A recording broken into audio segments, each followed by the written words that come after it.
any legal means to get what unions need, we should be willing to pursue those and pursue it vigorously. So you won't hear me blaming everyone else for not being willing to dive in. I'll have a level of expectation. The groups that we'll set up will actually meet and help turn the direction, and it won't just be something in a talking point for a video later on. Giving our staff in crisis, we know it's going to take in the projections of 8 to 9 years before we actually get towards a healthy system again. Rich Santa, when he became president, handed that off to Mick Devine. We've seen countless downgrades, very few upgrades, and no real progress as it relates to abacus. I believe that a stronger LR person on there could move the ball. We've seen that in the past. If our union is going to sit there and say no one can be downgraded and everybody can be upgraded, sure, that's utopia. But at the same time, that the facilities that are not being paid correctly should not be sitting there, never being paid correctly, because we're worried about people being downgraded. If there's a system, make it fair and let's do it right. That's the difference. If we want to be able to stand in front of you saying we did the right things for the right reasons at the right time. But NACA's next contract for the air traffic controllers and those covered under our present air traffic control, TMU, flight service, NOTAM's contract, it'll be our best contract. There. And then bring any feedback. And however they bring that feedback, is it facility visits? Is it town halls? Is it a poll? Whatever that looks like, we need to be engaged.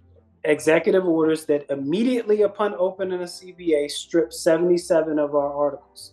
77, I'm talking about annual leave, sick leave, Article 95, which is performance management, how we negotiate our schedules, all of those things gone. Article 33, length of time on position, position description, how we rotate through positions, all of those things gone. It would be our duty to protect our union from something such as that. You don't have to wait until 2026 to say, we want to increase our pay. Here's an MOU. We want to increase our pay. Here's a differential that we believe we should be getting. We want to increase our pay. Here is an air traffic incentive that we believe should be given to air traffic controllers. All those things should be done. So please do not allow the contract that cannot be opened into 2026 to be the thing that's the boogeyman. If the executive orders make permissive subjects of bargaining illegal or bar a government entity from negotiating a permissive subject of bargaining, those are taken off. So we go back to pre-Green Book. We go back to a CBA that's about this big with about 48 articles in it. So no, by no means does Title 49 do anything in that regard. Right. If you have a entity that is looking to strip government employees of their rights, their ability to negotiate, and their rights to be members of a union, it's odd to think that they're somehow going to say, but oh, by the way, we want to pay you substantially more. To me, it's a shame that anyone running for these positions is willing to mislead any of our members into thinking that there is no worry whatsoever as it relates to that. If our academy grads right now are going through level 4 through 7, we should be best serving our membership first that wants to go through levels 4 through 7.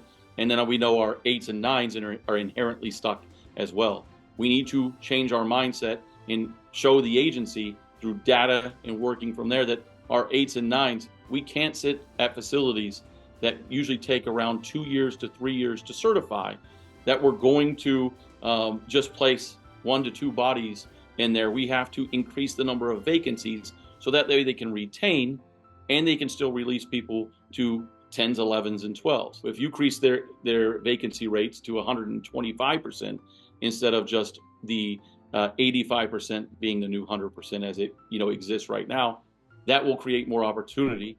Is a must defeat Trump doesn't benefit us as a union. It's being smart when those executive orders go into effect, because ultimately our job is to work with that president. 2022 was a great year. The economy finally started going back up. Aviation started to increase. We're in some of our markets seeing more planes than pre-COVID. Where was that opportunity to negotiate then? The only thing we're defensive about is about union members. We want to ensure that union members are protected. And if that makes us unpopular to say, that we want to protect union members, then we're in the wrong ball game anyway. That is our desire, to protect, not to hide from any hard issues, not to hide from the fight, but we do not want to run into slaughter just for the sake of saying so. We want to protect, and then we want to expand. And I repeat, never was the slate book to be the be-all, end-all. Whatever comes next better be better, and it will be better if you elect the right people. Rates. What we should be doing is educating members. A lot of these questions indicate that our membership is dying for education from us. We can't be lazy and assume that you know, and we can't be arrogant and think that you're just going to take our word for it. We got to be able to demonstrate it. We got to be willing to display it, and we got to absolutely be willing to explain everything that we do. But RVA has gone from one of the companies that was, I would say, easier to work with at times, again, doesn't make all the problems disappear, to now being very draconian and anti-labor. And ultimately, we need to advocate against those companies. They can either come to the plate to negotiate when we become our own media and stop waiting for incidents and accidents to dictate our message. We have to be able to start utilizing to talk about how we as laborers need to stand up against these private companies that are going to forever be a for-profit model, but it shouldn't be on the backs of our rights being violated the entire time as well. That you don't have to be a member of the NEB in order to have a voice in this union, and that's one of the things we need to change. A duly appointed or identified FCT rep without them even being on the NEB, I believe that's something possible and something that we'd be willing to support. But what does our future look like? And as Jamal just mentioned, our goal being in those positions, in September 1 of 2024 will be to ensure that we're protecting it and we're educating and updating you. Gone to 2/3 of the facilities around the country by the time it's over. That is absolutely the role of the president and executive vice president's union. And we have committed, one of us will step in every one of those 313 FA facilities. We will maximize our presence in the FCT facilities. And any manager in this country will know when we show up because NACA is there. Because there is a sense of pride when our union, I'm not walking in because it's Nick Daniels or it's Daniels-Haltom. We're walking in because NACA has that level of presence, and we're going to make sure that issues are addressed, that members are informed, and that they know they're a part of a union that has a purpose to move forward. We're looking to support NACA's interests, and that means support you all. That's what we're about. Our track records show it. We encourage you to please look at our track records. If people operate in rumors and misleading stories, there's a reason. They're hiding from their track record. We're proud of our track records. We want to improve on our track records and continue to serve the union. We thank you wholeheartedly for spending time with us tonight.